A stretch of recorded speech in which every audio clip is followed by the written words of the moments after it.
Siku yetu ya pili ya maandalizi ya ibada na huduma yetu ya Soja Mega One. Baada ya kuwa tumefunguliwa, tutaanza ibada zetu rasmi tarehe 1 mwezi wa pili mwaka 2026. Kwa hiyo tuliopo hapa ni viongozi ndio kusudio, na wale wanaotamani kuwa viongozi katika huduma hii.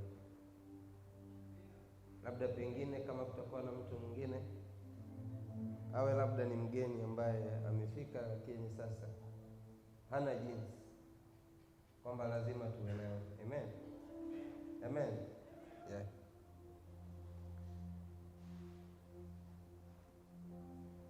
Mungu ni mwema. Mungu ni mwema. Unasema Mungu ni mwema wakati wote. Mungu ni mwema. Sema Mungu ni mwema wakati wote. Mungu ni mwema. Mungu ni mwema. Amen. Tulikuwa tunaangalia madhabahu, kwamba huduma yetu ya Soja Mega One, baada ya kuwa tumefungiwa na serikali ya Jamhuri ya Muungano wa Tanzania, tumepita kwenye mapito.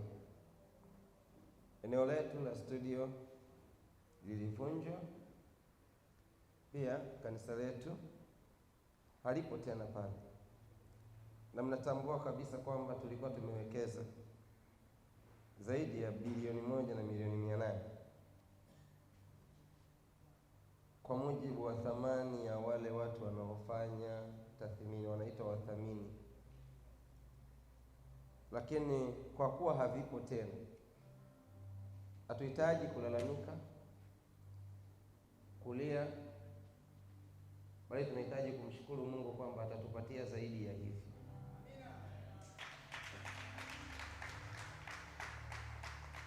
Amen.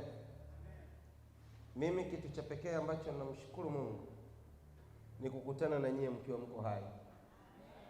Mengine yote yanawezekana, tena yatawezekana kwa viwango vya spidi ambayo ni ya ajabu sana.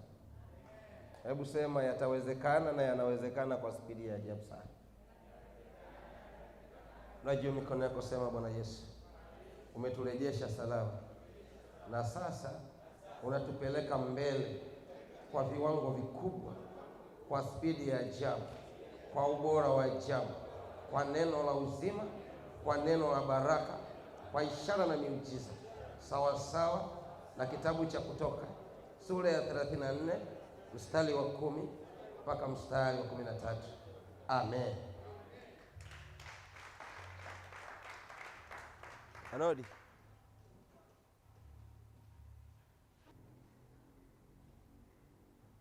Ukiwa na imani, na naomba wewe kama kiongozi na ambaye unanifuatilia unielewe vizuri kabisa, na ikibidi kinachokiongea, maana wengi wao mnapenda kuandika pale maandiko yanapotajwa, lakini yanayosema na Roho Mtakatifu ndiyo yanakuwa na faida zaidi, sababu andiko linakuja kuthibitisha kile ambacho Roho Mtakatifu anakisema madhabahuni kwa wakati huo. Lakini watu wengi jinsi walivyo, wanapenda kuandika andiko ulilolitamka. Andiko linawezekana lisikusaidie, sababu kinachokusaidia ni kile Roho wa Mungu alichonipa kukuletea jioni ya leo. Haleluya, haleluya. Sasa basi, ikiwa wewe unamkiri Kristo,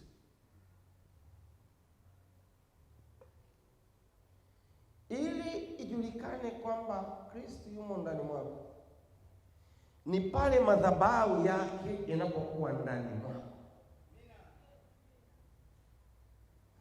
Na kitu pekee ambacho kinaweza kikathibitisha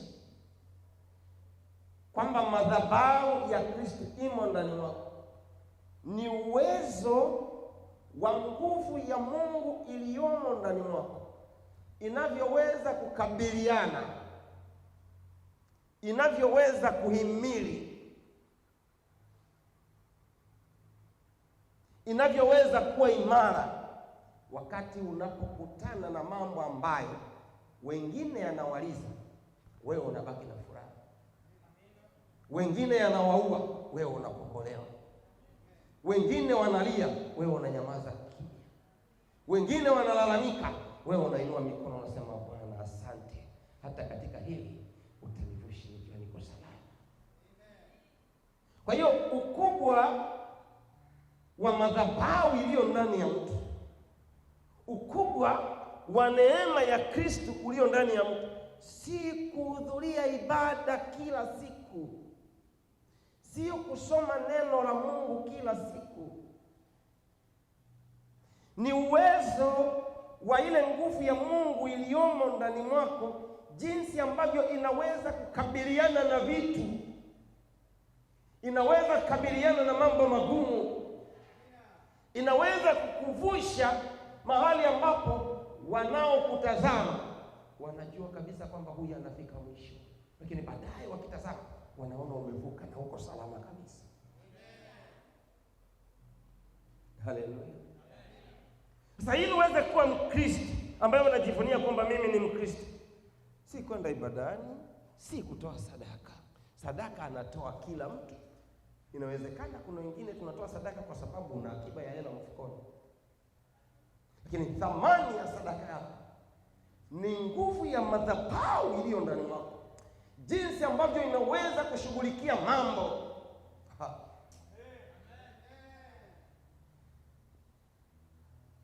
Unajua, kuitwa maskini leo na watu wote kushuhudia kwamba wewe ni maskini leo, hujajenga nyumba, hauna pesa benki, hauna akiba nyumbani, si sababu ya wewe kufa maskini.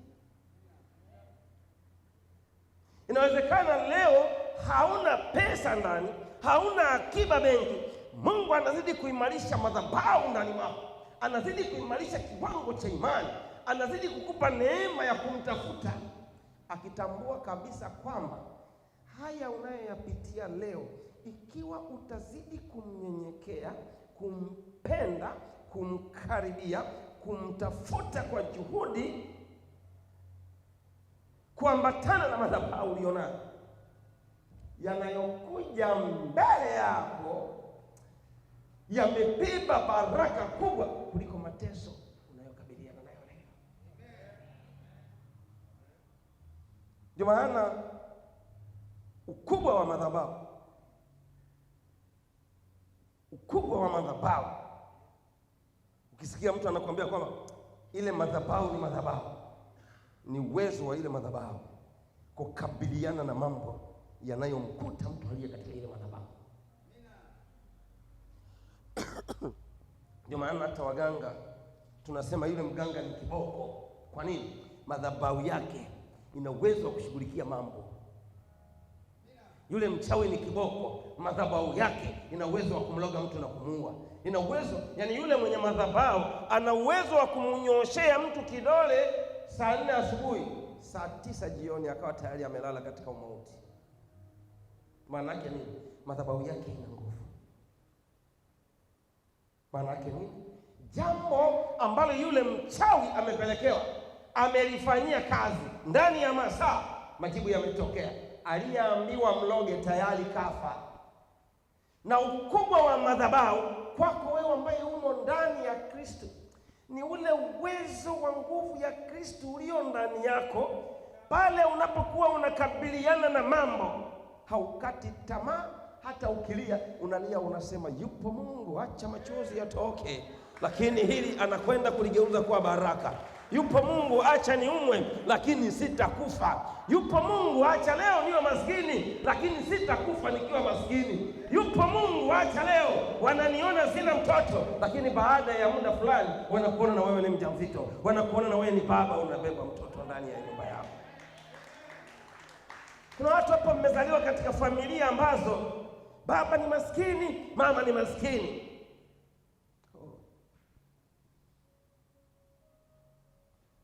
Baba ni maskini, mama ni maskini. Na wewe mwenyewe hapo ulipo mpaka sasa hivi ukijitazama unaona umri unazidi kwenda. unaanza kusema una mimi nitakufa maskini kama baba au kama babu au kama bibi. Kwa huo umri ulionao, mimi nakutabiria leo, Mungu anaipanda madhabahu ndani yako, anaondoa ile madhabahu iliyokuwemo uliyoirithi kwa wazazi wako, ambayo ilikuwa ni dhaifu. Anaweka madhabahu ambayo majira kama haya,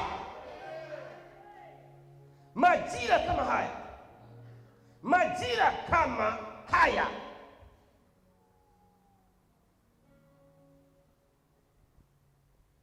muda sio mrefu katika maisha yako, watu watakuwa wanasema mambo mengine.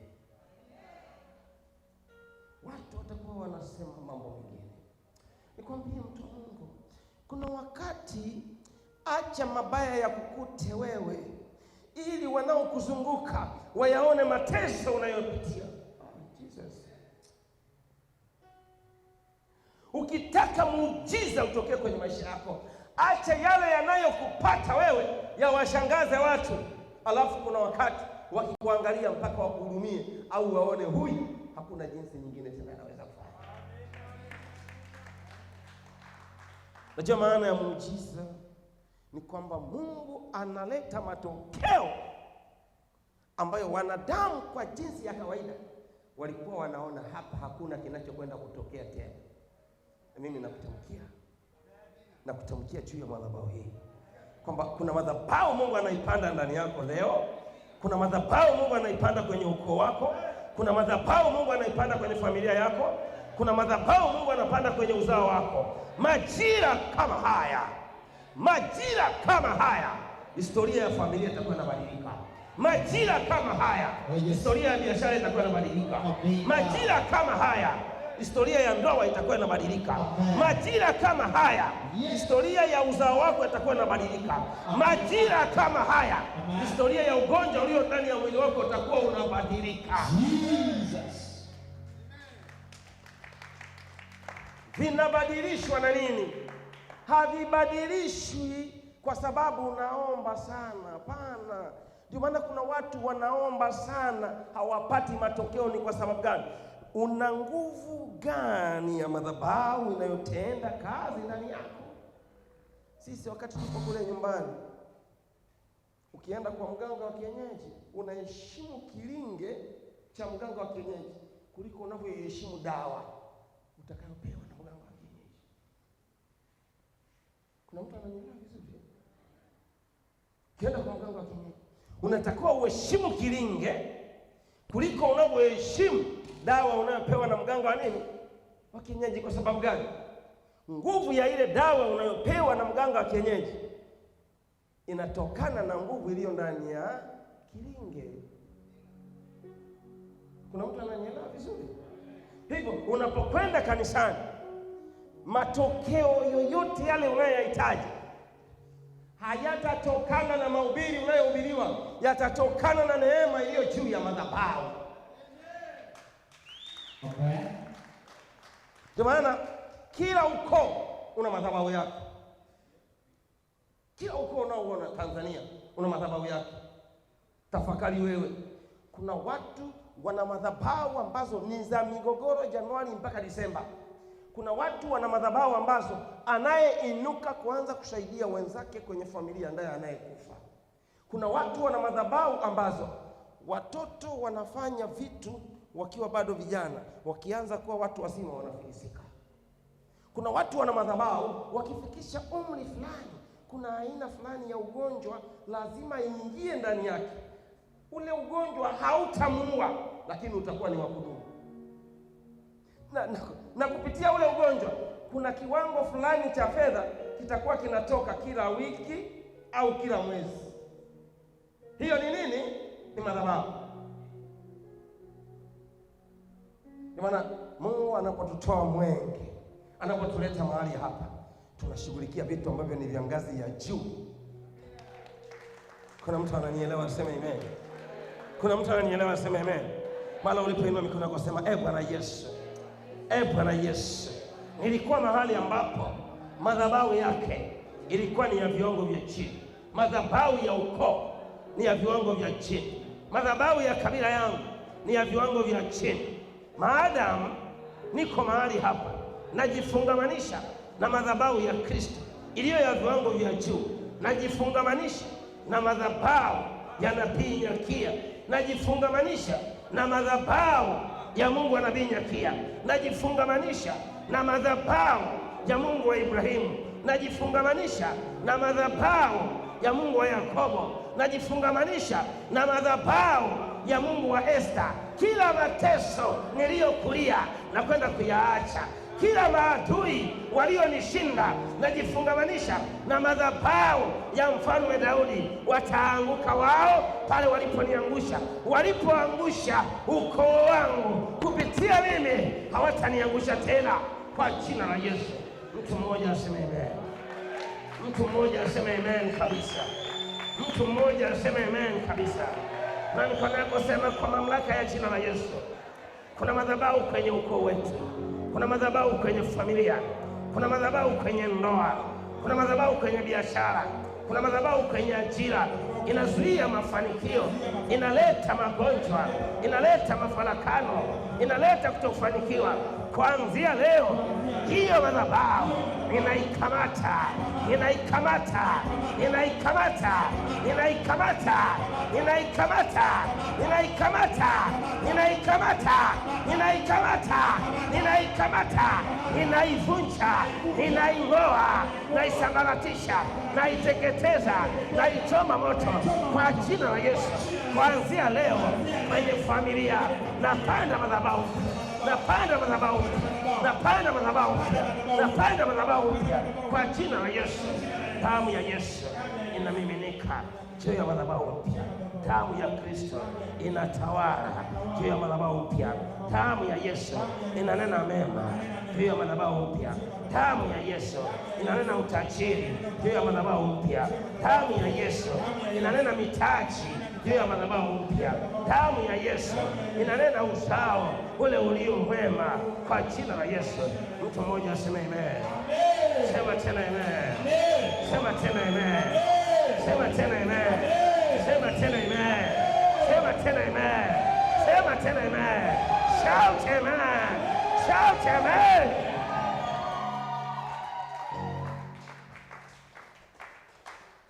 Kuna watu hapa mnajiona jinsi mlivyo. Si bahati mbaya. Amen. Maisha ulionayo sio bahati mbaya. Amina. Ugonjwa ulionao si bahati mbaya. Amen. Madeni ulionayo si bahati mbaya. Amen. Kukataliwa sio bahati mbaya. Amen. Kuachwa si bahati mbaya. Amen. Mikosi si bahati mbaya. Kuna madhabahu inatenda kazi.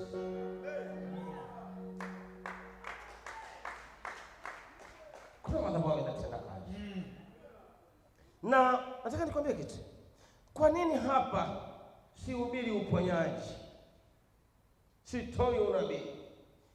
Huwezi ukaanza na tawi la mti kabla ya shina la mti. Amina, amina. Tunaanza na nini? Katika utumishi wa Mungu ni sawa na uganga, ni sawa na uchawi. Cha kwanza unachoanza nacho ni madhabahu. Amen. Na kutamkia kuanzia leo unapoondoka mahali hapa, mguu wako ukikanyaga ndani ya nyumba yako, damu ya Yesu inapanda madhabahu mpya. Damu ya Yesu inapanda madhabahu mpya. Damu ya Yesu italeta madhabahu mpya. Damu ya Yesu itaweka biashara na madhabahu mpya kwenye biashara yako. Damu ya Yesu itapanda biashara na madhabahu mpya kwenye ndoa yako. Damu ya Yesu italeta utajiri na madhabahu mpya kwenye utajiri.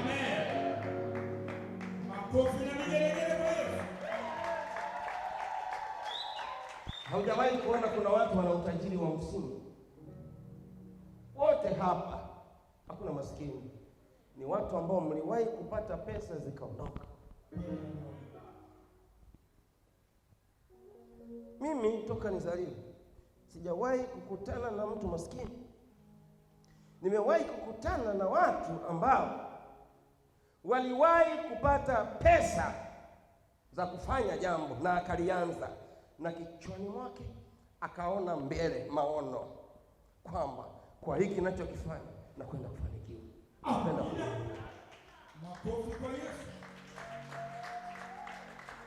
Lakini sasa wakati unakwenda kulifanya lile jambo, ulilianza na pesa uliikamata, ukaenda ukafanya.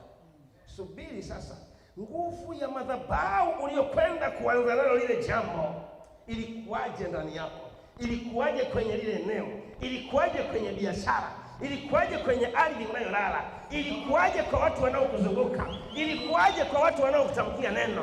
Nguvu ya madhabahu iliyokuwa ndani mwako ilikuwa ikoje? Ndio maana sasa unajikuta mtu leo anastaafu ana milioni 50 na benki wanamwekea anaziona. Subiri madhabahu zinazomzunguka zikianza kumshambulia ni pa. Mpe miaka 3 utajikuta hana kitu.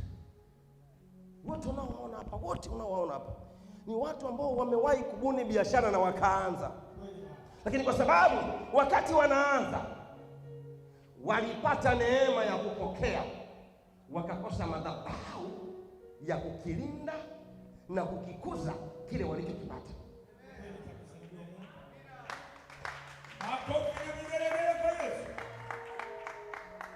Kwa maana katika madhabahu hii tunatamka leo kwamba tunapanda juu ya madhabahu hii jeshi la malaika ambalo chochote kwa mtu yeyote atakayekuwa anakanyaga katika madhabahu hii akikipokea akakianza kukifanya hakitaishia njiani, hakitakufa, hakitadhorota, hakitasambaratika, hakitaleta machozi, badala yake kitapanda tabasamu katika maisha yake yote. Kuna mtu ananielewa vizuri? Na nataka niwaambukize roho leo. Ukiwa na madhabahu ya Mungu inayonena mema, wakati wa shida ambazo wengine wanakuthibitishia kwamba kweli unazo, ndio wakati ambao Mungu anakufanya unanawiri. Amina.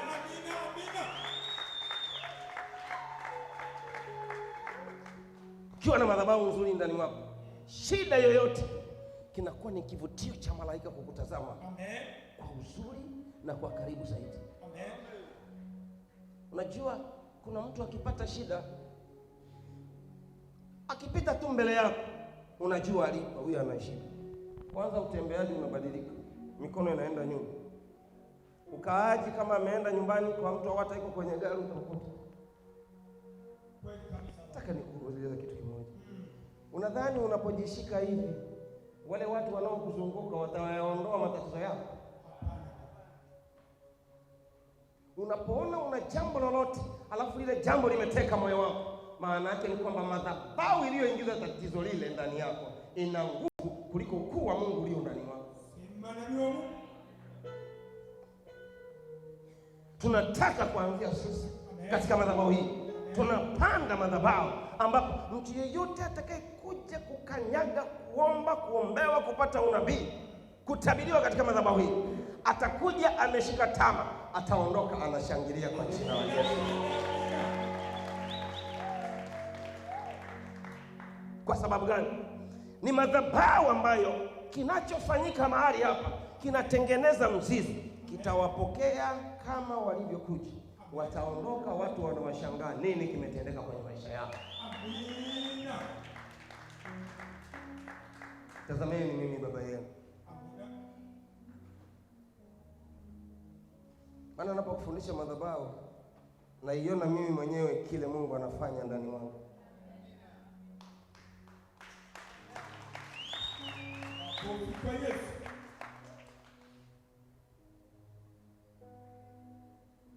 Mimi wakati wa shida ndio wakati ambao ninapata usingizi kuliko ule wakati ambao sina shida. Amen. Makofi na vigelegele kwa Yesu. Ukiona, na naomba uiandike hii. Ukiona wakati wa shida haupati usingizi, jua madhabahu iliyoleta ile shida ni yenye nguvu zaidi kuliko uwezo wa Mungu aliye ndani mwako kutatua ile shida. Na ile shida, unapopata shida yoyote ukashindwa kulala, maana yake ni kwamba uwezekano wa wewe kuitatua ile shida ni mdogo sana. Na ndio maana yeyote aliye na shida ambaye akipanda kitandani halali, ile shida huwa haitatui yeye mwenyewe, mpaka aombe msaada kwa watu wengine ndio watakao kuja kumsaidia kuitatua.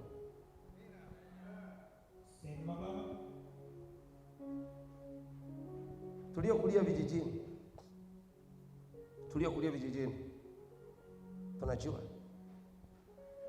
kwamba ukienda kwa mzee fulani usimchezee.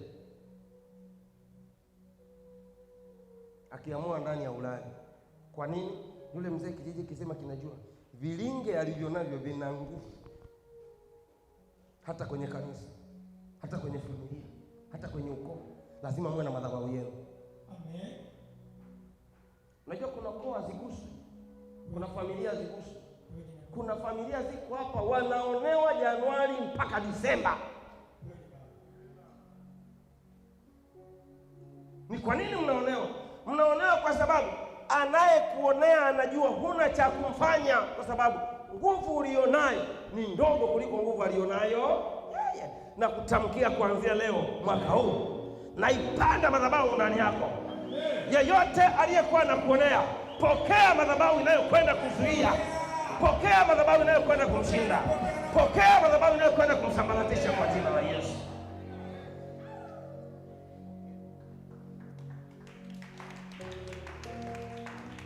Unatakiwa kwa kuwa umejifungamanisha na hii madhabahu, kupitia wewe, familia uliotoka, ukoo uliotoka, wote waliokuwa wanaonewa, ukiambiwa jambo linaloendelea kama ni baya, unatamka kwa mamlaka ya jina la Yesu Kristo Mnazareti, mwana wa Mungu aliye hai. Natamka hilo linaloendelea, nalifuta, nalifunga, na kuanzia sasa limekwisha. Jesus.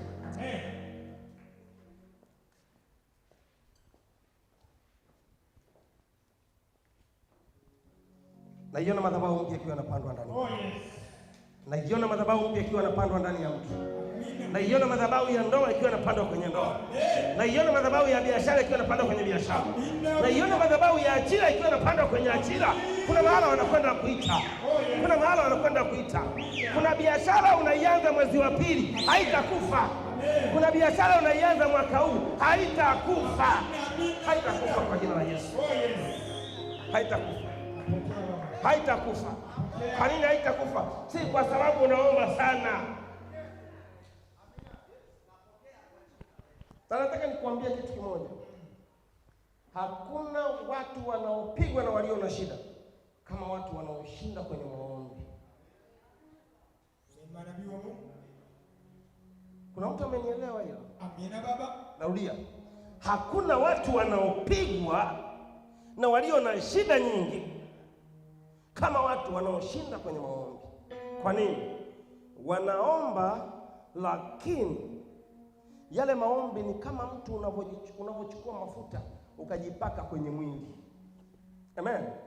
Alafu baadaye ukasema unakwenda bafuni kuoga, huna sabuni, huna mtego, huna dodoki. Maana yake nini? Unamwaga maji, unayasikia mwilini, lakini yanapita, yanaacha uchafu huko pale pale. Hii ndio siri ya walokole wengi. Wanaomba, lakini madhabahu iliyo ndani mwake ni nyepesi. Unajua mlokole anaweza akatoka kanisani akaanza mpaka kunyanyaswa na kondakta kwenye daladala. Anaweza akafika kanisani akala kipigo, akafika nyumbani akala kipigo. Ametoka madhabahuni huyo. Anaweza akatoka ibadani Jumatatu, anafika kwenye eneo lake anakuta limefungwa na hana cha kwenda kumwambia mwenye eneo, hamwambii chochote. Anatoka ibadani Jumapili, Jumatatu anafungua biashara, mpaka jioni anaambulia hasara. Ulienda kumuita Mungu wa namna gani? Ulienda kumuita Mungu wa namna gani? Sema baba. Umetoka madhabahuni, umetoa na sadaka, umetoa na fungu la 10, unarudi wiki nzima hakuna chochote unachokipata. Maana yake ni nini? Sadaka uliyoitoa inakosa support. Kwa hiyo iko mahala inaelea. Ni kama boya juu ya maji, inaelea. Kwa sababu gani? Sadaka ya mtu inatenda kazi kutokana na nguvu ya madhabahu iliyo ndani mwake au aliyotoka nayo kwenye madhabahu alipokwenda kusali. Sasa nataka nikwambie siri. Unaweza ukaenda kwenye madhabahu yenye nguvu ukasali, ukatoka na nguvu kwenye ile madhabahu. Naomba mtu mmoja anayenielewa na kunifuatilia sema amen. Amina. Lakini unapoachana na ile madhabahu, ukitoka kwenye geti ukakuta wakuu wa madhabahu ile iliyokuwa ndani mwako, majini na mapepo wako nje, unatoka tu wanakuvua ile nguvu yote, unaiacha pale mlangoni. Na ndio maana ukiona siri ya ibada, nakupa siri ya ibada. Wengi wanapokuwa kanisani mbele ya madhabahu wanavuviwa sana na nguvu za Roho Mtakatifu. Wanapotoka yani anajikuta unajiona baadaye unaanza kuwa mwepesi. Ni kwa sababu gani? Unacho kitu ambacho kimo ndani mwako kinapambana na ile nguvu unayokwenda kuichukua kule. Ile nguvu kwako inakaa kwa muda mchache. Kuna mtu ananielewa sema hivi? Amina.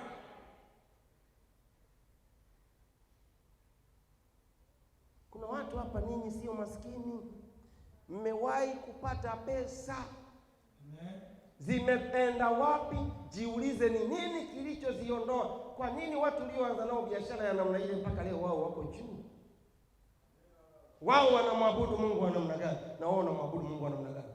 Wana madhabahu zao.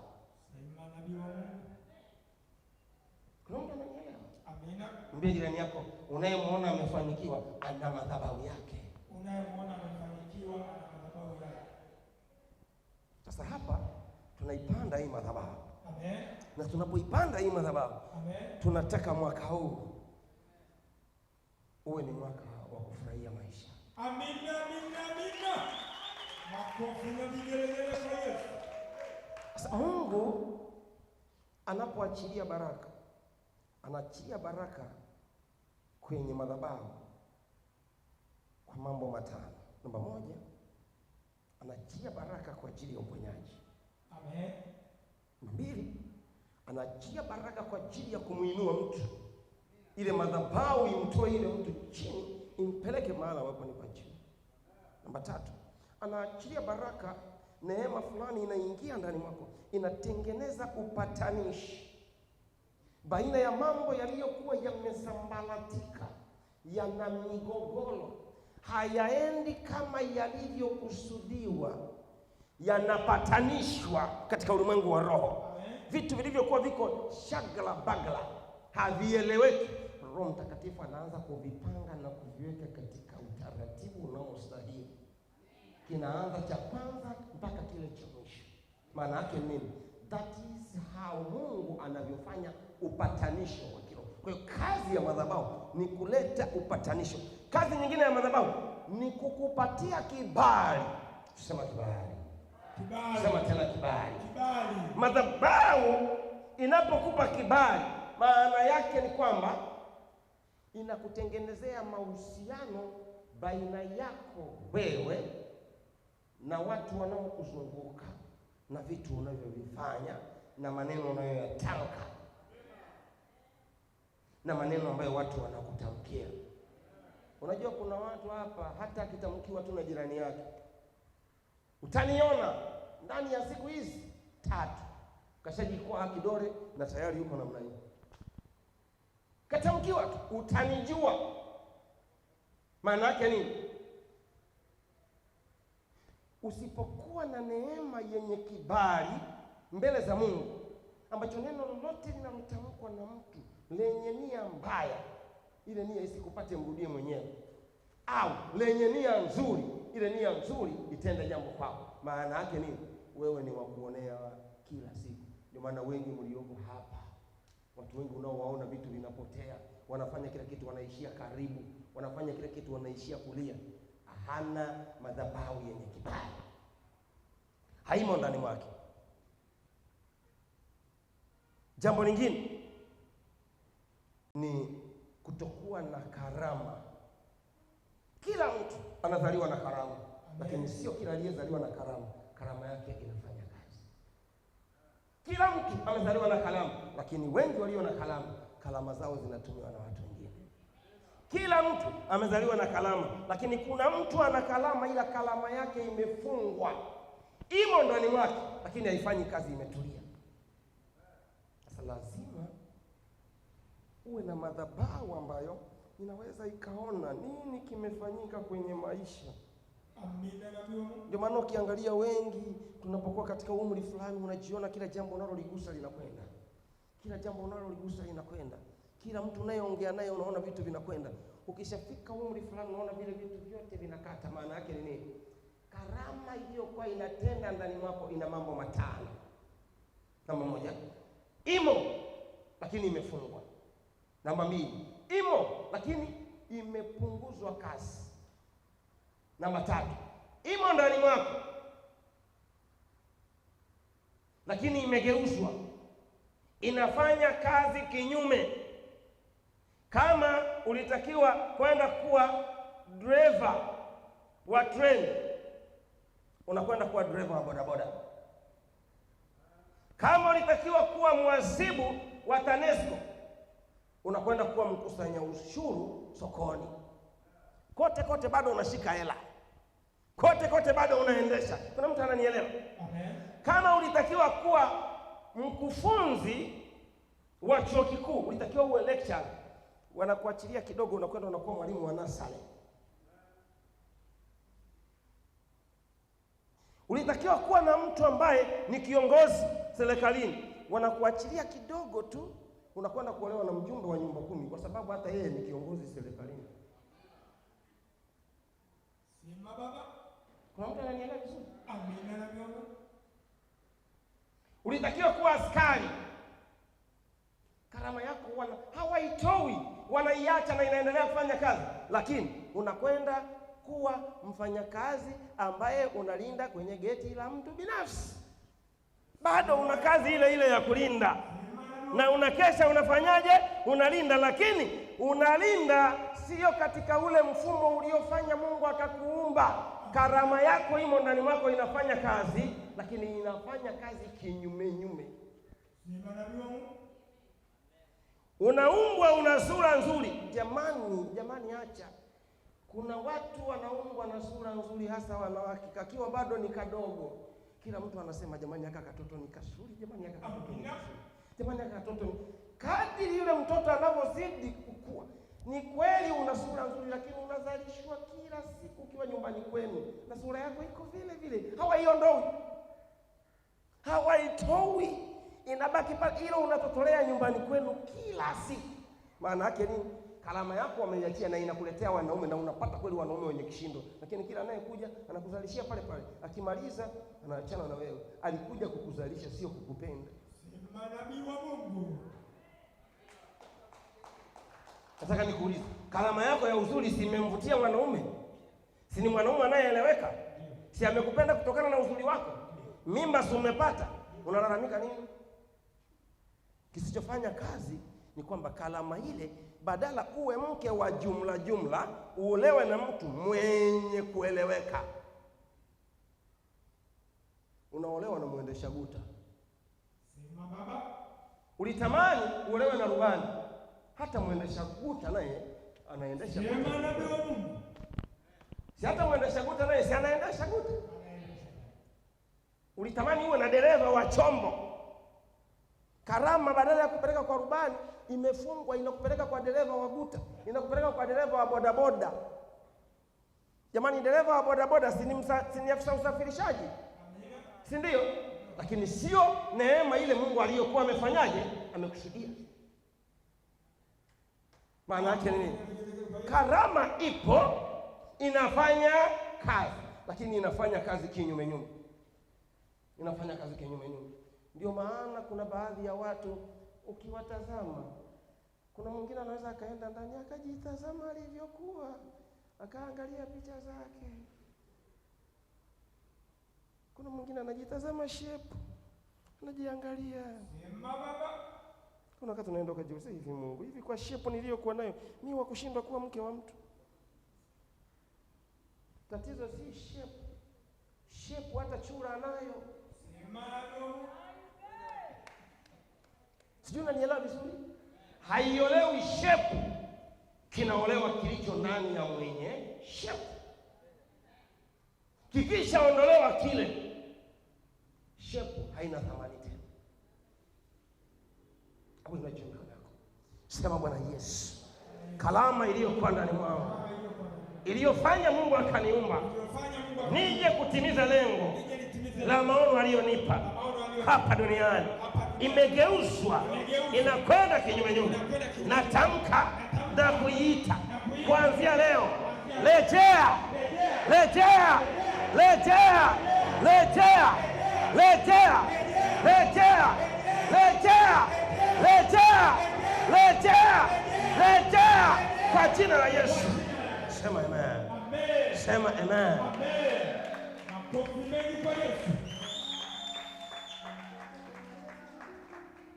Niliwahi kukutana na mama mmoja akaniambia, nabii,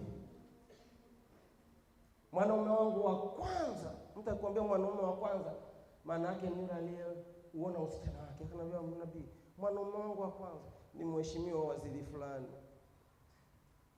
Ukiangalia maisha ya yule waziri, moyoni unasema Mungu wangu wewe. Afu namuuliza, mliishia wapi? Akasema, nabii, acha huyo. Aliyenizalisha mtoto wangu wa kwanza ni mheshimiwa mkurugenzi fulani. Ndio nabii, niliye naye sasa hivi ni mume wa mtu,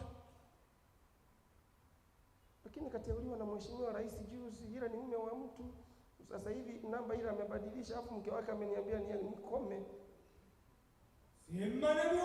Sijui unanielewa vizuri? Amina. Tatizo kwake ni kwamba Mungu alimuumba kukutana na wanaume wenye viwango vya juu, na kweli wanakuja, lakini lengo la yeye kukutana na wale watu halitimii.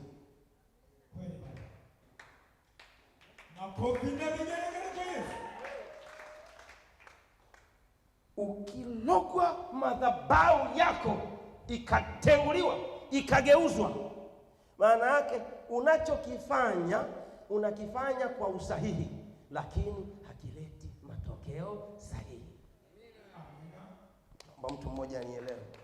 Madhabahu yako ikibadilishwa, madhabahu yako ikiharibiwa, kitu ulichopangiwa kukifanya, neema uliyotakiwa kuifanya unaifanya, lakini haileti matokeo ya mwisho yaliyo sahihi.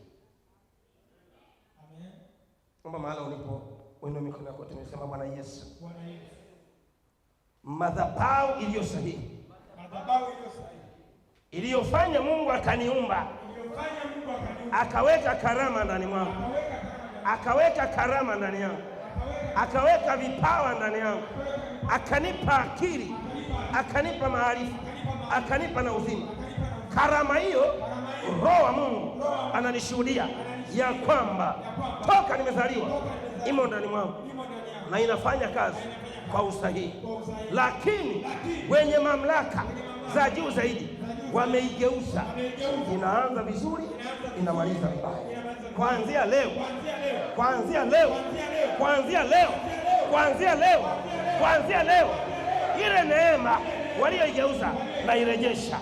Ile karama walioigeuza na irejesha. Ile karama walioiondoa na irejesha. Yale mabaya walionitamkia na yafuta, na yafuta, na yafuta, na yafuta, na yafuta, na yafuta. Ule uganga walioninywesha, ule uganga walionichanja, ule uganga walionitega, kuanzia leo na ufuta, na ufuta, na ufuta. Zile chale chanja, zile chale walizonichanja, zile chale walizonichanja, kuanzia leo damu ya Yesu inazifuta. Damu ya Yesu inazifuta. Damu ya Yesu inazifuta. Ile madhabahu, ile madhabahu ya ukoo wangu iliyo njema wameiharibu, wameigeuza, wameiteka, wameififisha. Kuanzia sasa sema rejea. Sema mara 7 rejea.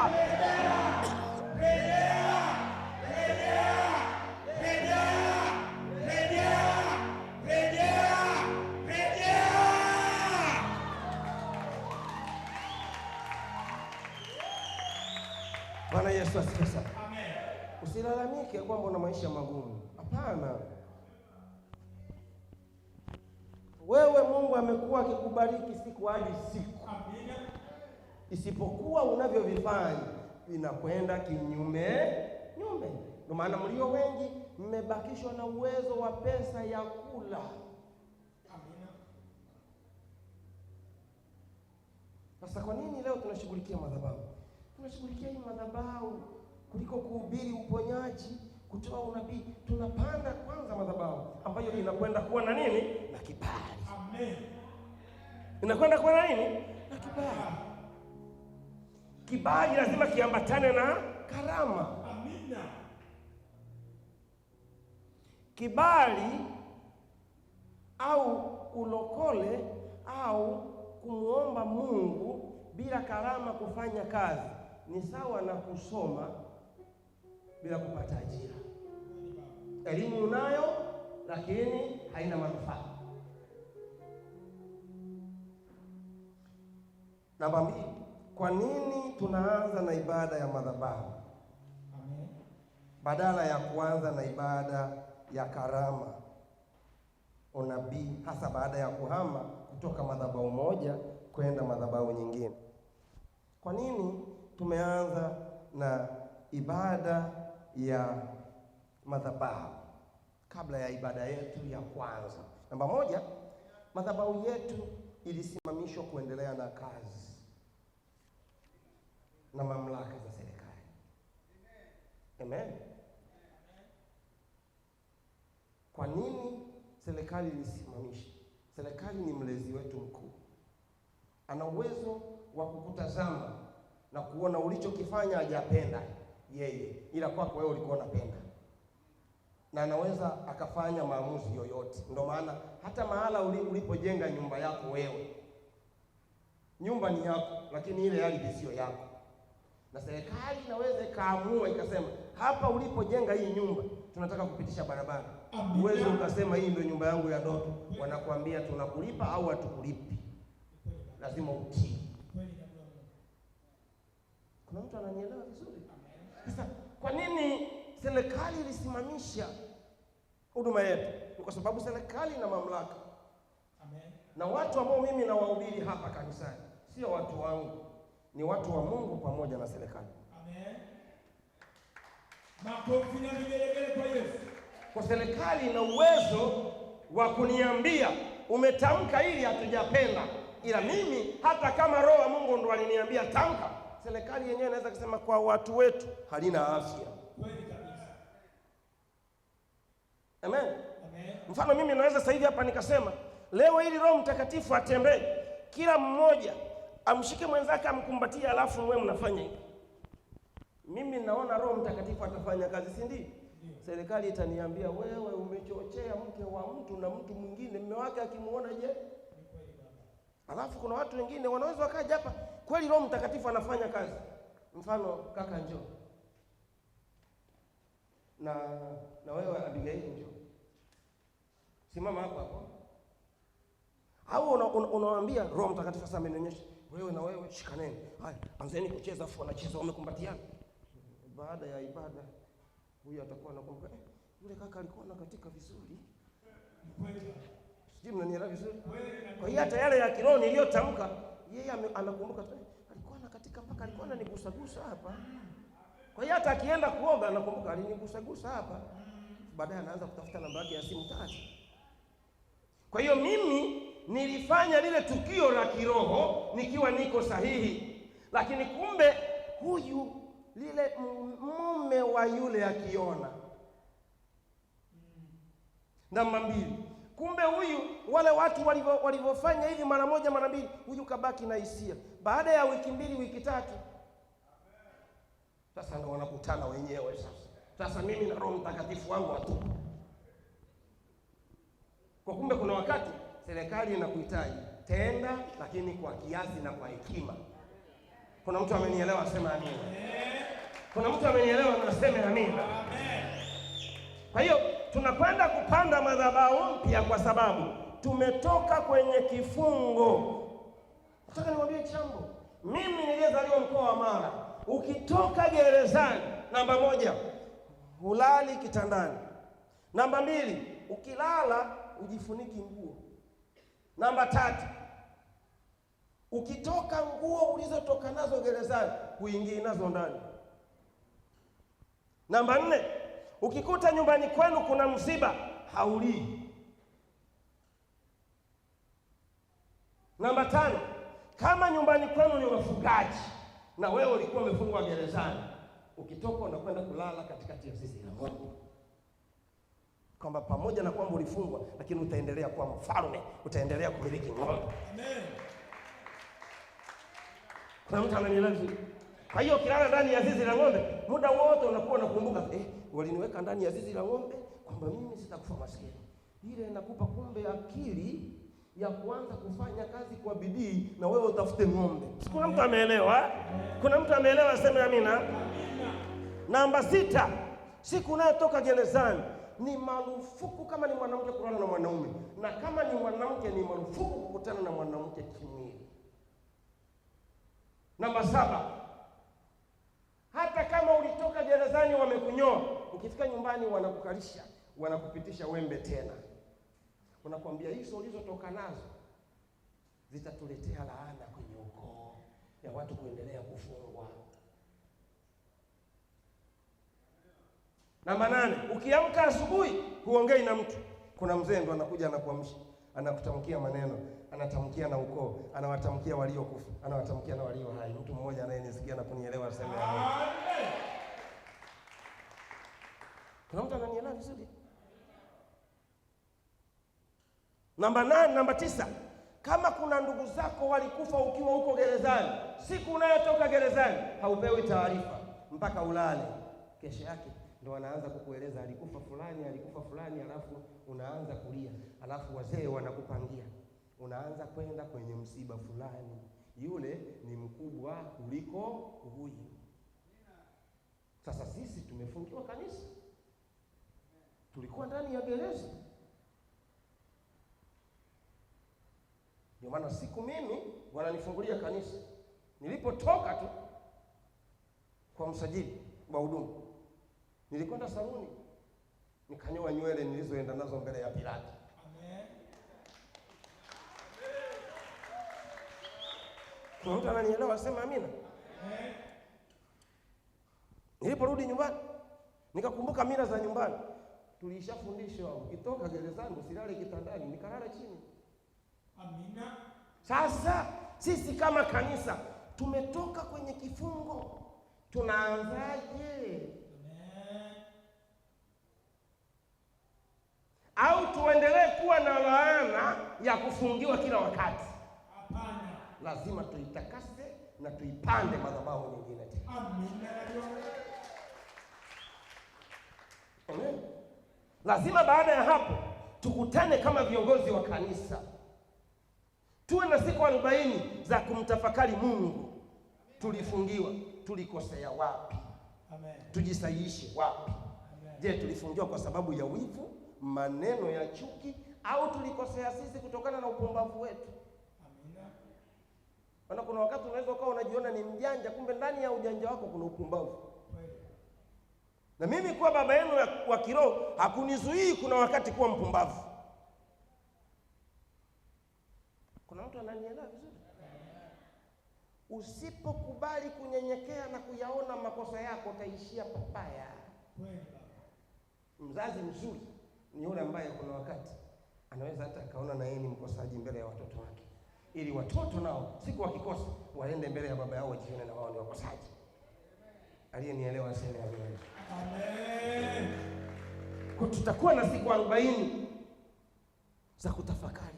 Tulifungiwa gerezani miezi 8 bila kufanya huduma.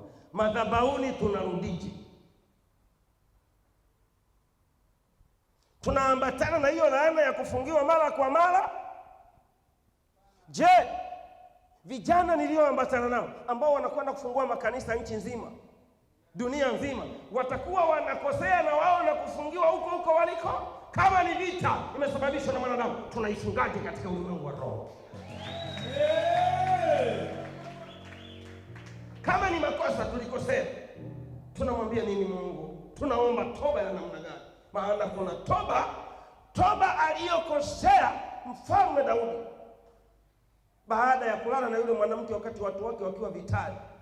Maombi yake yalikuwa ni tofauti na maagizo yake yalikuwa ni tofauti, na toba aliyokosea Ibrahimu baada ya kulala na mfanyakazi wake na kuzaa mtoto. Kumbuka, dhambi ya Daudi ilileta mtoto, lakini mtoto alikufa. Dhambi ya Ibrahimu ilileta mtoto, lakini mtoto aliendelea kuishi, ila hakurithi kwa baba. Baba alimpa urithi, akaenda mahala pengine. Wote walitenda dhambi ya namna hii, lakini matokeo ya kila dhambi yalikuwa ni tofauti. Kila dhambi ina matokeo tofauti na dhambi nyingine. Je, sisi tumetoka kwenye kifungo? Dhambi yetu tuliyoitenda ni ya namna gani? Huko mbele tunako kwenda, itakuwa ni dhambi ya kushinda au itakuwa ni dhambi ya kwenda kushindwa? Hatuwezi kurudi tu tukaanza matangazo, tukaanza kusema hainuliwe Bwana wa mabwana, hainuliwe, anatenda mema. Anatendaje mema wakati umetoka kifungoni? Unatakiwa ukae naye huyo Bwana wa mabwana, umwambie Jehova, nimetoka kifungoni. Ndio tumetoka gerezani. Tumuulize Bwana, tufanye nini huko mbele tuendako? Utende mema ambayo hayataangushwa tena, utende mema ambayo hayatatupeleka tena gerezani. Lazima tuanze na madhabahu, na ninachotaka kukudhihirishia ni kwamba madhabahu inayotengenezwa kwenye hii madhabahu, kila mshirika atakayekanyaga kwenye hii madhabahu ataondoka nayo, itakwenda nyumbani kwake. Vifungo vyote ulivyokuwa unafungiwa vitakuwa vinafunguliwa. Minyororo kwenye uchumi itakuwa inaondoka, minyororo kwenye uzao itakuwa inaondoka. Lakini hivi vitu vinawezekana kama madhabahu ulio nayo inajielewa na inajitambua. Nataka mimi na Binyakia nikitoa tamko hapa, watu zaidi ya 100,000 walioko ibadani wakirudi majumbani mwao wakutane na neema ya matamko yaliyotoka. Namba 1. Namba 2, kwa nini tumeanza na somo la madhabahu? Madhabahu imebomolewa. Madhabahu imebomolewa. Je, madhabahu inapobomolewa, sisi kama Wakristo tunatakiwa kufanya nini? Tunakwenda kumwangalia baba yetu wa imani Ibrahimu. Kila mahala alipokuwa akitoka, kama madhabahu yake anaibomoa. Mahala anapofika, je, anaanza kulima, anaanza ufugaji, anaanza kutafuta majirani, au anaanza kwanza kujenga madhabahu? Jibu ni kwamba Ibrahimu alikuwa anaanza na kujenga madhabahu.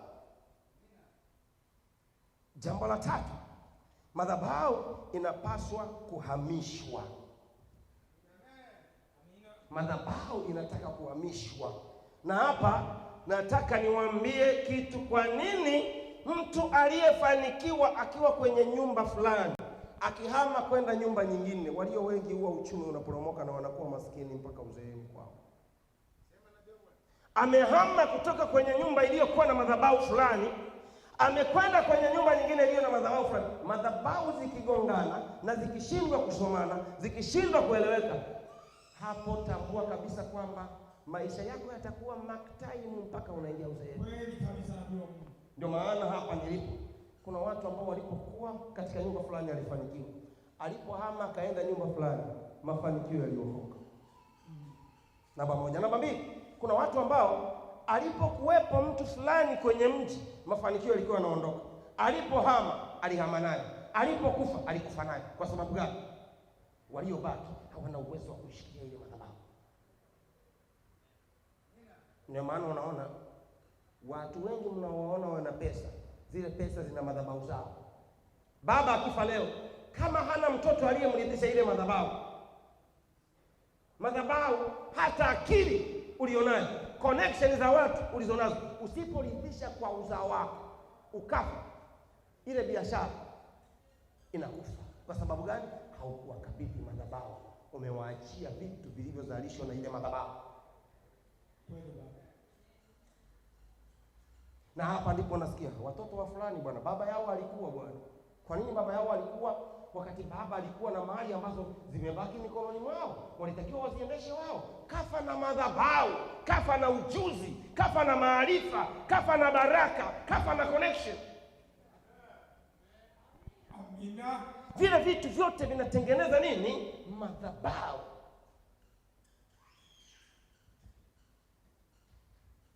Hebu naomba uangalie kitabu cha Mungu, hasa katika Wafalme wa Kwanza kwenye Agano la Kale, sura ya 18. Nafurahi kumwona mwanangu Evelyn akiwa amefika.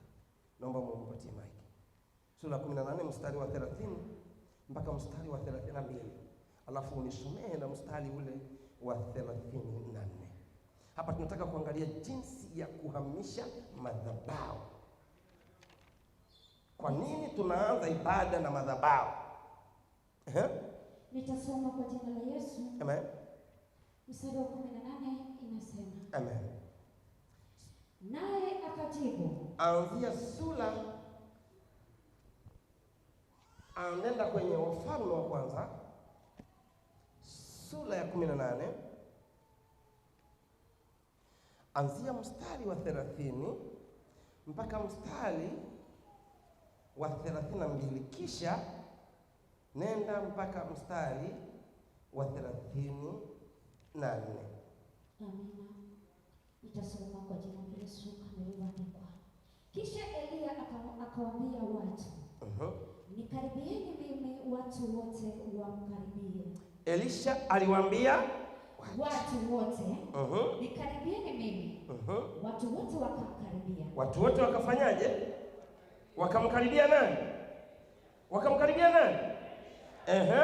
Akaitengeneza madhabahu ya Bwana iliyovunjika. Akaitengeneza madhabahu ya Bwana iliyo. Kwa nini aliwaambia watu wamkaribie? Na je, kwa nini asingelitengeneza ile madhabahu yeye peke yake?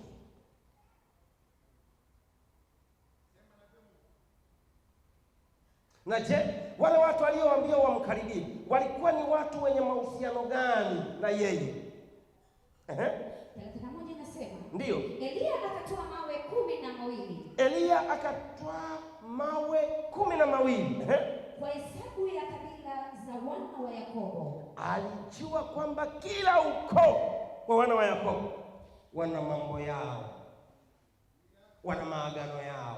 Kila familia wana mambo yao, wana maagano yao, japo ni tumbo hili moja. Hakuna kwenye madhabahu anayemwakilisha mwenzake. Kila mmoja, madhabahu inabeba nafsi yake. Ndio maana ndani ya familia moja, mmoja anaweza akawa tajiri, mmoja akawa maskini. Kila mmoja ana madhabahu yake. Endelea. Aliyejiliwa na neno la Bwana na kuambiwa, jina lako litakuwa Israeli. Jina lako litakuwa Israeli. 32. Ndio. Naye akaijenga madhabahu kwa mawe. Unaona pale, moja amebadilisha jina. Kumbe kuna wakati unapokwenda kujenga madhabahu mpya, kuna vitu vya zamani unaachana navyo. Vile watu walikuwa wanakujua, unatakiwa uwe mpya. Vile watu walikuwa wanakuchukulia, unatakiwa uwe mpya. Vile watu walikuwa wanakuita, unatakiwa uwe mpya. Vile watu walikuzoea, unatakiwa uwe mpya. Vile ulikuwa unafanya, unatakiwa ufanye kwa namna nyingine yenye matokeo yaliyo mazuri zaidi. Unapojenga madhabahu mpya, hautakiwi kuwa yule yule wa kawaida vile vile, na hautakiwi kurudi kwenye madhabahu mpya unayokwenda kuijenga ukiwa na muonekano ule ule. Ndio maana mnaniona mimi jana nilivaa nguo hizi na leo nimevaa nguo hizi. Kwa sababu gani? Najenga madhabahu. Na kesho pia mkija ibadani mtanikuta na hizi. Najenga madhabahu. Siwezi kulivua koti nililoanza nalo kazi ya Bwana mpaka kazi ya ujenzi wa Bwana ikamilike. Kuna vitu vina kanuni. Bila kukimaliza, ukikosea masharti, walio nyuma yako wote wamekosea. Tunapopanda gari tunamwamini dereva. Akikosea yeye, hata tukipiga kelele hazisaidii, tumeshakwenda na maji. Ndio maana hapa ulipo, madhabahu iliyo ndani mwako wewe kama mzazi, ikishatekwa, ikishakosea uzao wako, kuna uwezekano ukakiona cha mtema kwa. Kuna mtu ananielewa sana? Kuna watu hapa, matatizo mlionayo hamkusababisha ninyi, yametengenezwa na madhabahu mlizozaliwa. Ndio maana kuna watu hapa, ukifika umri fulani, ugonjwa uliomuua ndugu yako au baba au kaka au shangazi ndio huo unaokuua wewe. Haujaanzia kwako, ni madhabahu ambayo ipo ndani ya familia. Utaijuaje kwamba ni madhabahu? Tazama waliokuwepo waliondoka na nini, tazama wewe unasumbuliwa na nini. Tazama waliokuwepo waliishije, tazama wewe unaishije. Tazama waliokuwepo mwisho wao ulikuwa ni wa furaha au wa huzuni, alafu angalia wewe unapokwenda sasa hivi, unaelekea kuwa wa furaha au na wewe ni wale wale, isipokuwa tu kwamba wao walikutangulia kufa, wewe wakati wako bado. Kinachofanya kazi hapo ni nini? Ni madhabahu. Ndio maana naomba uinue mikono yako, sema Bwana Yesu, madhabahu hii imetoka kifungoni, inaposimama sasa naifungamanisha na madhabahu ya ukoo wangu, naifungamanisha na madhabahu ya familia yangu, naifungamanisha na madhabahu ya kabila langu, naifungamanisha na madhabahu ya maana ninapoishi. Lolote baya lililonipa kifungo katika maisha yangu, kama hii madhabahu inavyokwenda kuinuka, na ukoo wangu unakwenda kuinuka, na biashara yangu inakwenda kuinuka, na uzao wangu unakwenda kuinuka, mahusiano yangu yanakwenda kuinuka, ndoto zangu zinakwenda kutimia, malengo yangu hayatakufa tena.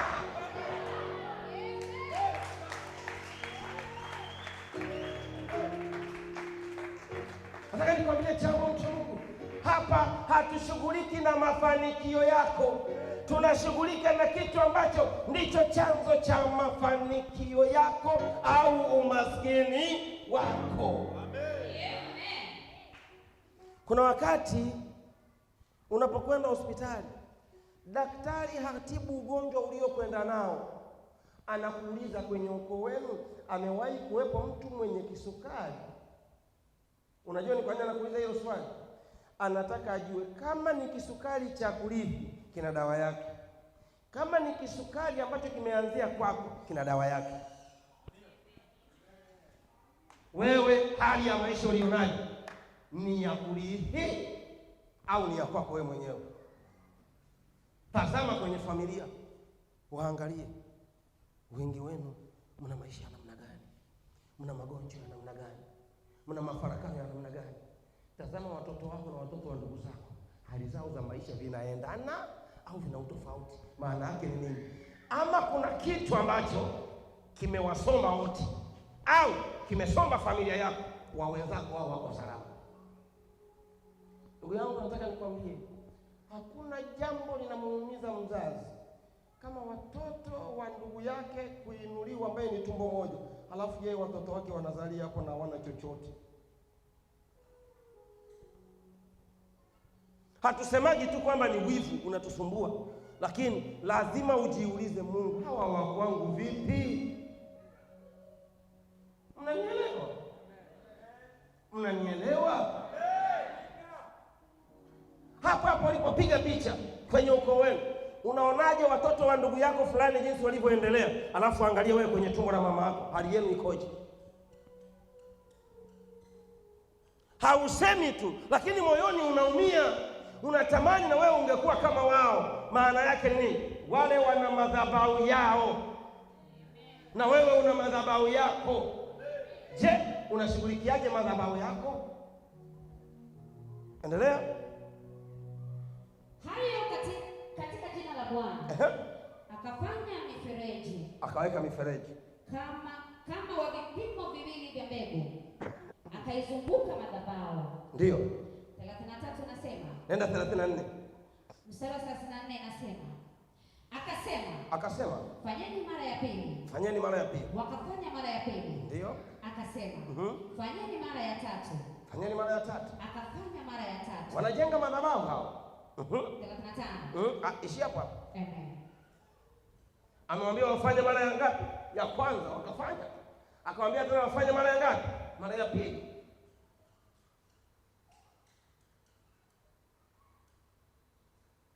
Kuna mfalme mmoja alikwenda kwa nabii.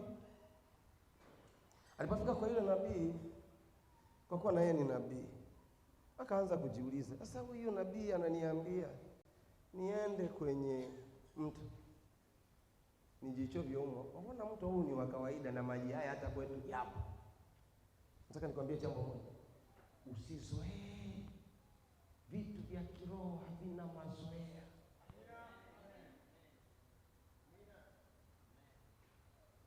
Cha jana si cha leo, na cha kesho kinaweza kuwa na nguvu zaidi kuliko cha leo, lakini cha leo kinaweza kuandaa nguvu ya cha kesho. Usizoee. Mimi hapa ni mtumishi wa Mungu. Sijawahi kuzoea, kila wakati inapofika muda wa kupanda madhabahuni natetemeka. Leo nakwenda kusema nini? Nataka niwaambie jambo moja. Watu wanaamini Nabii Nyakia ni nabii, lakini nataka niwape hii siri. Hakuna wakati mgumu ninaopata katika maisha yangu ya utumishi wa Mungu kama mtu anapokaa mbele yangu anataka nimpe unabii. Huwa natamani ardhi ipasuke nitoweke.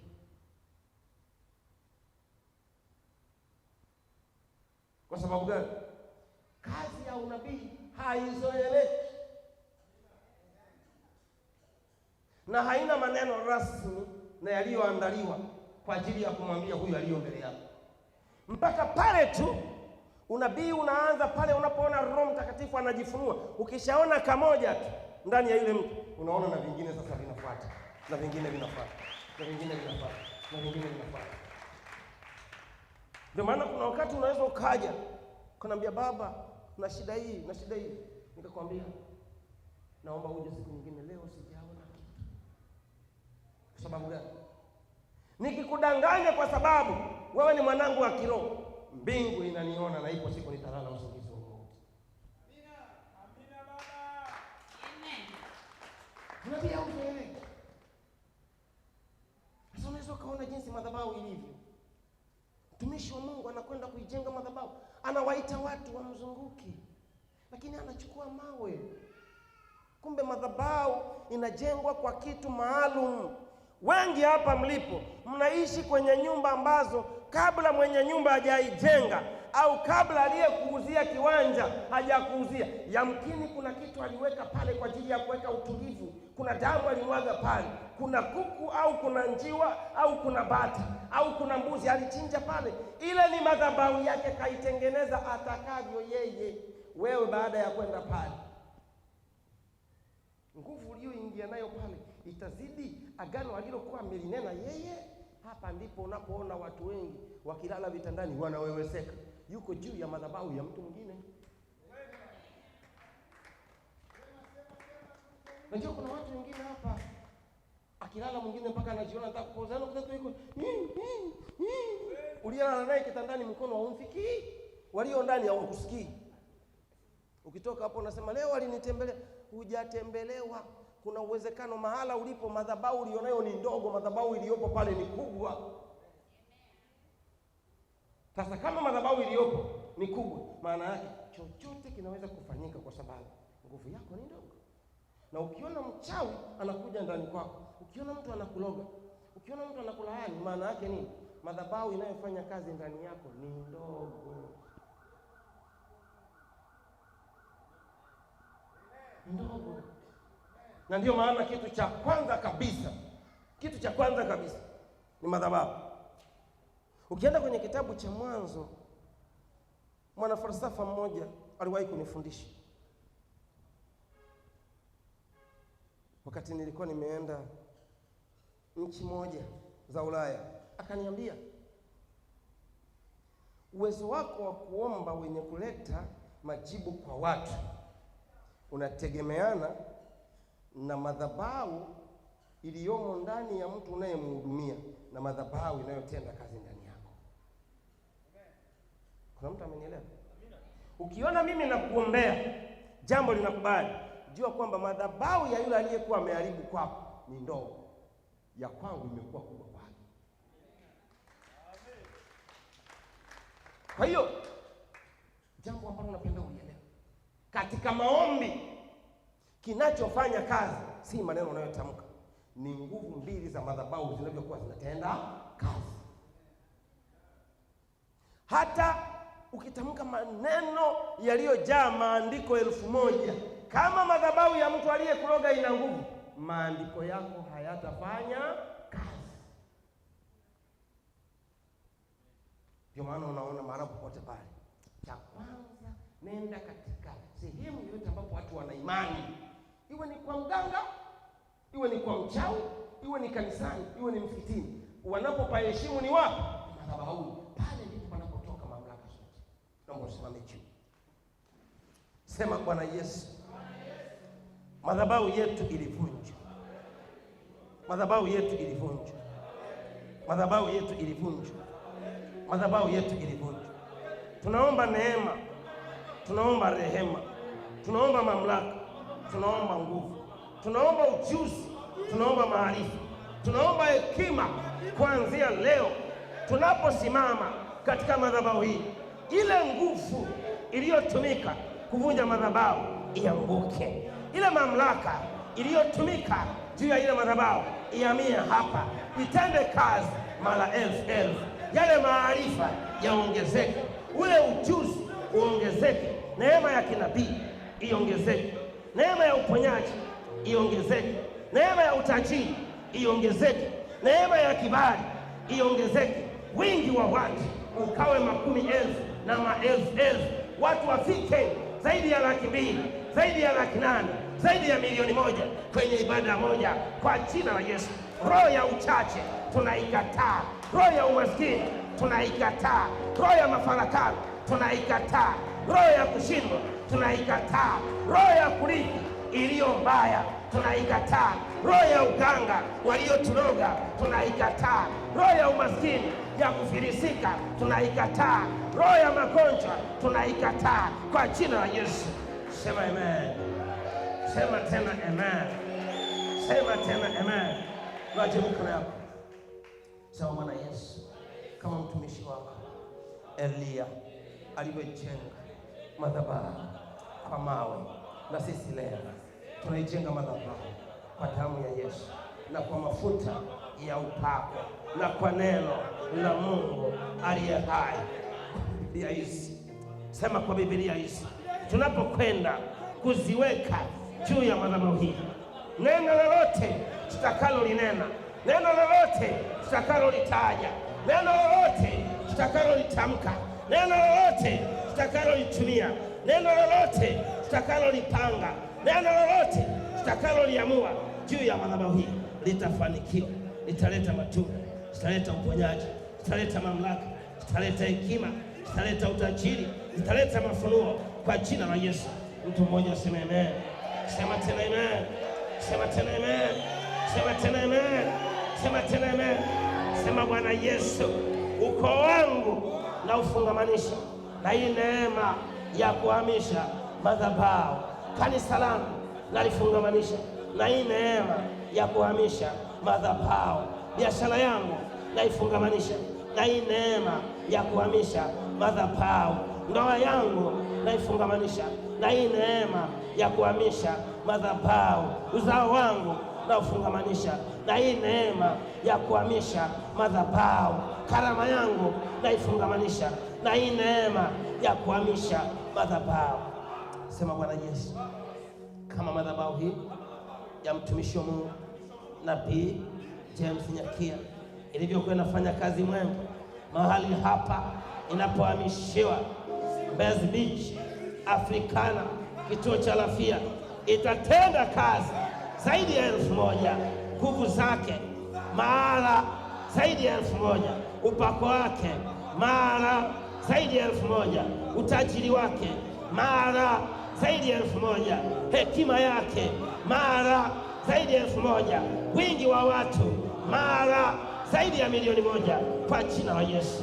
Sema Bwana Yesu, mahali hapa neema ya uponyaji itaongezeka mara zaidi ya 1,000. Mahali hapa neema ya unabii itaongezeka mara zaidi ya 1,000. Mahali hapa ujio wa watu kutoka mataifa mbalimbali duniani utaongezeka mara zaidi ya 1000.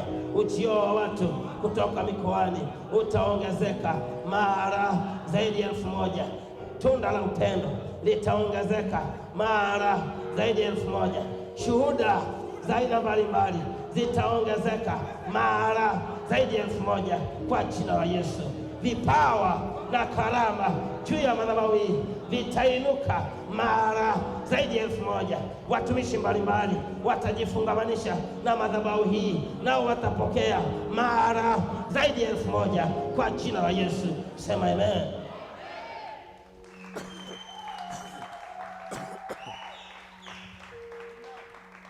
Naomba inua mikono yako nitamkie neno. Sema Bwana Yesu, madhabahu iliyovunjwa mara ilipojengwa, neema zake zote na kalama zake na ujuzi wake na maarifa yake na hekima yake na upako wake na utajiri wake na kibali chake na mamlaka yake na hiyo vinahamishwa kutoka Mwenge Mpakani, vinaletwa Mbezi Beach Afrikani, Lafia kwa jina la Yesu. Kuanzia leo madhabahu hii itakapotamka, dunia imetamka. Itakapotamka, mbingu imetamka. Itakapotamka, Yesu ametamka. Itakapotamka, Roho Mtakatifu ametamka. Itakapotamka, Mungu Baba ametamka. Itakapotamka, jeshi la malaika litakuwa limetamka kwa jina la Yesu. Sema amen. Shangilie Bwana Yesu.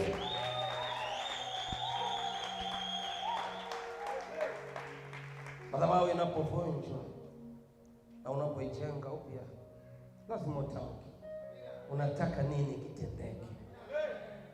Nataka nikuulize swali ukiwa umeketi kwenye kiti chako.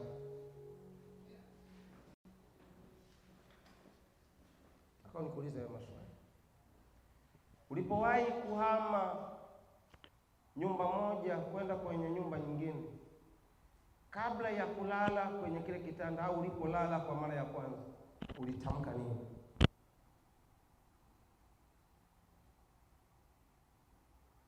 Ulipokwenda katika eneo la biashara, kabla ya kuanza ile biashara, ulitamka kitu gani?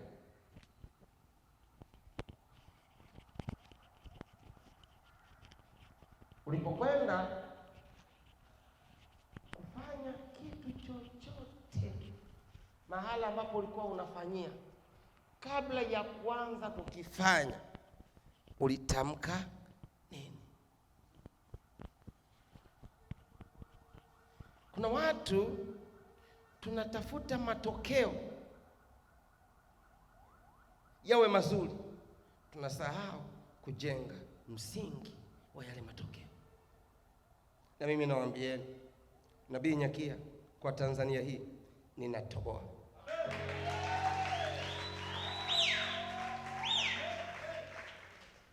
Dunia inahamia hapa. Airport ya Mwalimu Julius Kambarage Nyerere, airport ya Kilimanjaro, airport za Mwanza, watalii watakwenda kwanza, wataanzia hapa kanisani kwa sababu watakuwa wamekuja hapa, watatokea hapa kwenda kwenye utalii. Inua mikono hapo. Sema Bwana Yesu, tunawapokea wageni kutoka mataifa mbalimbali, wenye rangi mbalimbali, wenye dini mbalimbali, wenye vyeo mbalimbali, wenye mamlaka mbalimbali, wenye jinsia mbalimbali, wenye umri tofauti, na watakuja mahali hapa Soja Mega One kuonana na Nabii Nyakia. Na baada ya kufika hapa, watatawanyika kwenda kwenye vivutio vya utalii sehemu mbalimbali katika taifa la Jamhuri ya Muungano wa Tanzania kwa jina la Yesu. Mtu mmoja aseme amen. Sema mara 6 amen. Mara ya 3, mara ya 4, mara ya 5, mara ya 6. Kwa nini tumesema mara 6? Mungu aliumba kwa siku ngapi? Mungu aliumba kwa siku ngapi? Leo, kabla sijaja hapo, nimepokea wageni kutoka nje ya nchi.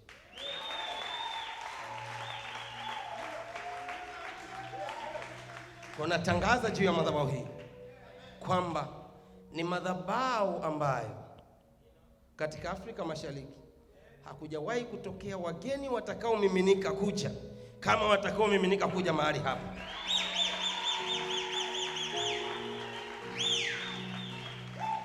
Tamka, sema tunafungua mipaka. Tunafungua mipaka ya angani na ya ardhini. Tunatamka ya kwamba kuanzia leo madhabahu ya Soja Mega One Mwenge mpakani iko tayari kupokea wageni kutoka pande zote duniani kwa jina la Yesu. Iko tayari kuwapeleka sehemu mbalimbali, Tanzania bara, Tanzania visiwani kwa ajili ya utalii. Iko tayari kuwapeleka katika hoteli mbalimbali, Dar es Salaam, Dodoma, Arusha, Mwanza, Mbeya, Singida, Mara.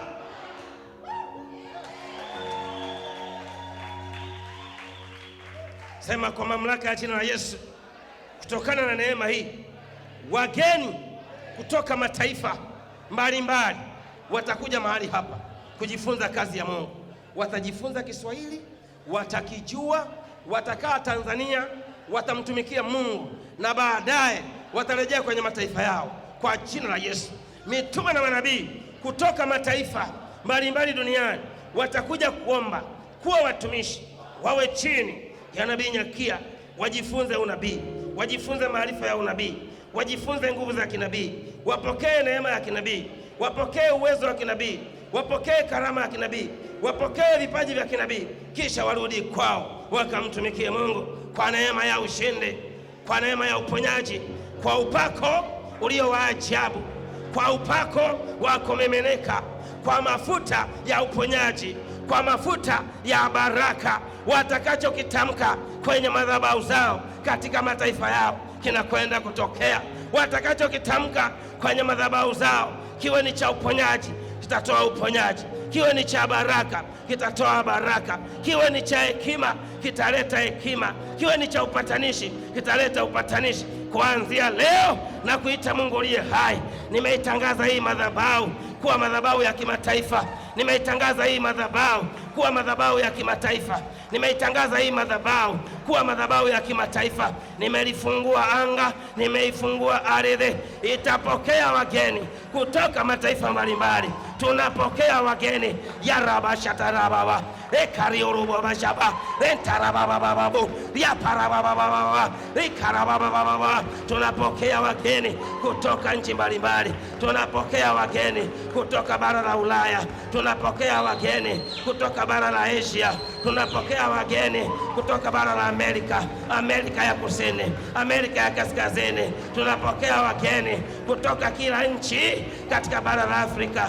Tunapokea wageni wa kila namna, wa kila rangi, wa kila jinsia, wa kila uchumi, wanasiasa, wafalme. Tunapokea maraisi, tunapokea mawaziri wakuu, tunapokea mawaziri wa kawaida, tunapokea wakurugenzi, tunapokea wenye viti wa bodi, tunapokea waaskari, tunapokea wakuu wa majeshi, tunapokea wakuu wa vyombo vya usalama. Harabusikaraba reparabusaindariaraba rekaritatapaparabusika raparabupapapapa ikarabusantarabasika rekarisarabubasapa. Baba, kwa jina la Yesu, kila mahala palipo na nguvu ya utalii Tanzania watakwenda kupatembelea. Kila mahala palipo na chanzo cha utalii watakwenda kupatembelea.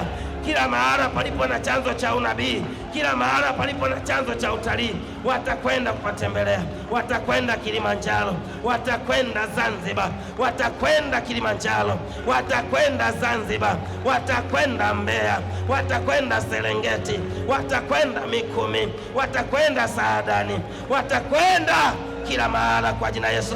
Watakwenda kwenye kaburi la Mwalimu Nyerere kuona mahala alipolala kiongozi mwenye neema, kiongozi mwenye hekima, kiongozi mwenye maarifa, kiongozi aliyekuwa na upendo, kiongozi aliyebeba maono ya mataifa. Baba asante, Baba asante, umelifungua anga la Tanzania, umelifungua anga la Tanzania. Watalii wataongezeka, haijawahi kutokea.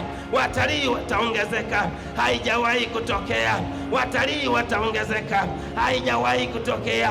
Rabu sarababa rekaribu barabasa retandari urubusika retatarabasambaba rekarabasamparisokasika resitatapapapa resitarababapapa resitarababapapa resitarababapapa otarababashintaraba okarabosanta okarabosinta okarabosinta. Baba, watatamba, watasambaa Tanzania.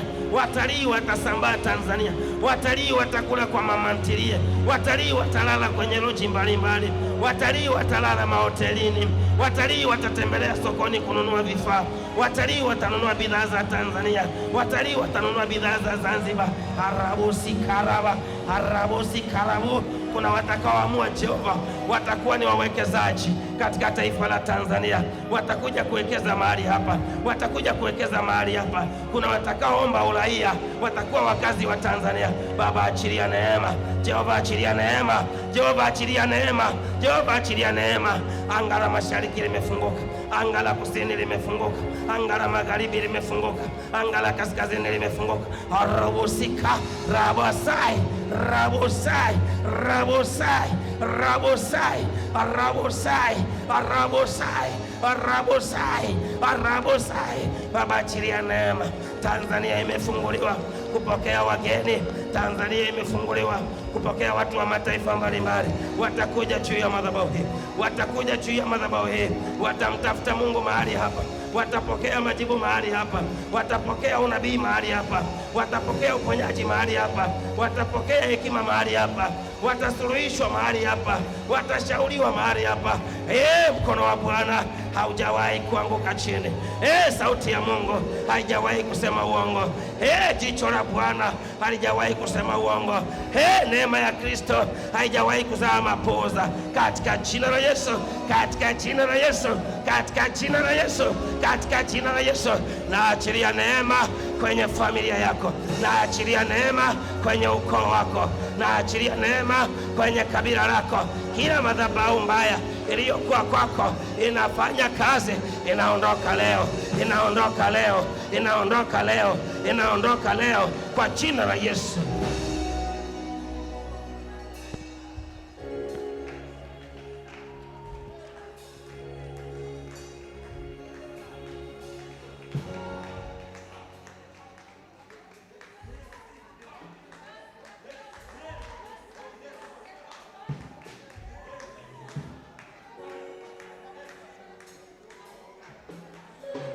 Anga la Tanzania liko tayari. Anga la Tanzania limefunguliwa kwa ajili ya kupokea wageni. Hoteli za Tanzania ziko tayari kwa ajili ya kupokea wageni. Maeneo ya utalii ya Tanzania yako tayari kwa ajili ya wageni. Biashara ziko tayari kwa ajili ya wageni kuja kuwekeza Tanzania. Maeneo ya kitega uchumi, maeneo ya kitega uchumi yako tayari, watapewa na serikali, nao watawekeza kwenye taifa hili. Ajira zitapatikana, uchumi wa taifa utaongezeka, GDP ya Tanzania itaongezeka kuliko ya nchi yoyote Afrika ya Mashariki. Uchumi wa Tanzania unakwenda kuwa mkubwa kuliko wa nchi yoyote Afrika ya Mashariki. Take my words. Uchumi wa Tanzania utakuwa mkubwa kuliko wa nchi yoyote Afrika ya Mashariki. Na tunakwenda kuvunja rekodi. Unachua mikono yako. Sema, Bwana Yesu, nimezaliwa kwenye familia. Kuna mengine nayajua, kuna mengine siyajui. Yaliyo mabaya na madhabahu zake ambayo siyajui, kuanzia leo nayakemea, nayafunga, nayazika, nayatengua, nayadhorotesha.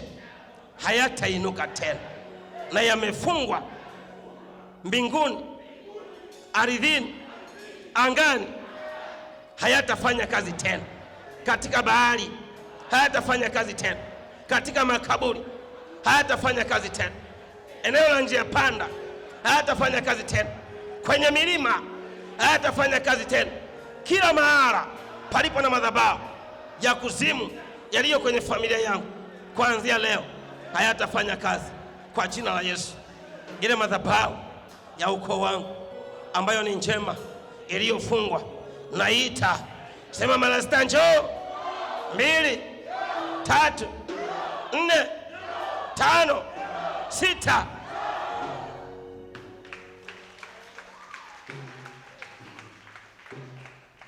Kwamba uketi kwenye kiti chako.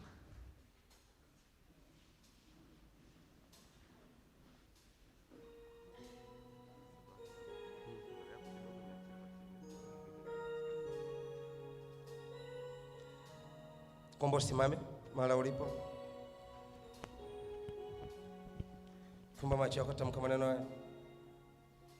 Sema, Bwana Yesu, neema ya ukoo wangu iliyocheleweshwa kwa sababu yoyote ile, ambayo ama mimi ni chanzo au waliotangulia ni chanzo, kuanzia leo imefunguliwa, imerejeshwa, na itaanza kufanya kazi kuanzia tarehe ya leo mpaka kufa kwangu, kwa jina la Yesu. Hebu geuka nyuma, tazama Mungu alikokutoa wewe na ukoo wako. Tazama matatizo yote, geuka nyuma kabisa. Tazama matatizo yote ya ukoo wako, yatazame tu. Naomba uwaze yale mambo ambayo unajua kwenye familia yenu ni magumu, sababu yenyewe yametokea huko mlikotoka.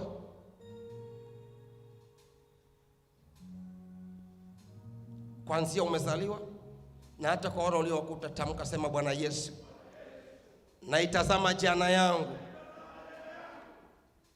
na utazama utoto wangu, na utazama ukoo wangu. Madhabahu zote zilizowahi kuwepo ambazo ni za neema nazipokea, ambazo ni mbaya nazifunga na kuzitengua kwa jina la Yesu. Geuka, sema amen.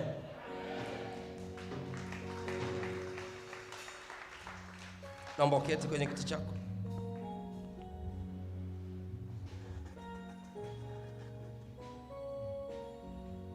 Madhabahu ina thamani kuliko nyumba uliyoijenga. Madhabahu ya nyumbani mwako na ya ukoo wako ina thamani kuliko gari unayomiliki. Madhabahu ya ukoo wako ina thamani kuliko watoto ulionao, kwa sababu yenyewe ndio inayoamua watoto wako wawe wa namna gani. Lakini pia madhabahu inayokuzunguka wewe, iliyomo ndani mwako, imebeba thamani ya maisha yako. Sasa tunataka kuanzia leo madhabahu ya Soja Mega One inakwenda kubeba thamani ya maisha yetu.